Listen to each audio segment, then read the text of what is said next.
నెలాఖరున రైతు భరోసా సర్కారు కసరత్తు. రాష్ట్ర ప్రభుత్వం ఖరీఫ్ సీజన్కు సంబంధించిన రైతు భరోసా పంపిణీ చేయడానికి ప్రణాళికలు సిద్ధం చేస్తుంది. ఇప్పటికే వ్యవసాయ శాఖ నుంచి రైతుల వివరాలను సేకరించింది. కొత్తగా పట్టాలు పొందిన వారికి నోటిఫికేషన్ విడుదలైన వారం రోజుల్లోనే ఎకరానికి సాయం జమ చేయాలని ప్రయత్నాలు జరుగుతున్నాయి. గత యాసంగి సీజన్లో ప్రభుత్వం 2 విడతలుగా ఒక్కొక్క రైతుకు గరిష్టంగా 2 ఎకరాల వరకు సాయం అందించింది. అయితే మిగిలిన ఎకరాలకు సాయం అందుతుందని భావించిన రైతులకు నిరాశ ఎదురైంది. ఖరీఫ్ సీజన్లో ఎక్కువగా పంట సాగు జరుగుతుండడంతో పూర్తి సాయం ఇవ్వాలని ప్రభుత్వం నిర్ణయించినట్లు వ్యవసాయ శాఖ వెల్లడించింది. అయితే గతంలో ఎకరం 2 ఎకరాల వరకు ఇచ్చినాము. ఇప్పుడు ఈ సీజన్లో పూర్తి స్థాయిలో రైతు భరోసా ఇస్తామని చెప్పేసి క్లియర్గా చెప్తున్నది. సరే, ఎప్పుడు ఏంది అనేది ఒక డేట్ ఫిక్స్ అవుతుంది.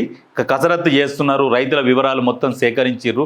ఖచ్చితంగా రైతు భరోసా అనేది ఈసారి పూర్తి స్థాయిలో ఒకటేసారి పడుతుంది. పార్ట్లు కాకుండా పూర్తి స్థాయిలో రైతు భరోసా పడుతుంది. రైతులు ఆందోళన చెందాల్సిన అవసరం లేదు. ఎందుకు గతంలో లేట్ అవుతున్నది అంటే ఇప్పుడు ఉన్న అప్పుల కారణంగా లేదు బడ్జెట్. ఏడికెళ్ళి ఇస్తారు. సరే, బడ్జెట్ ఉంచుకొని వీళ్ళు ఏమైనా మింగుతున్నారా అంటే అది కూడా కాదు. బడ్జెట్ లేదు.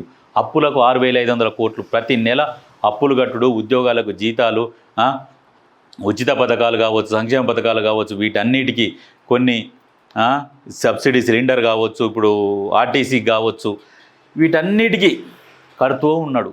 అవి కట్టంగా కూడా ఇంకా అప్పులు తేవాల్సి వస్తున్నది.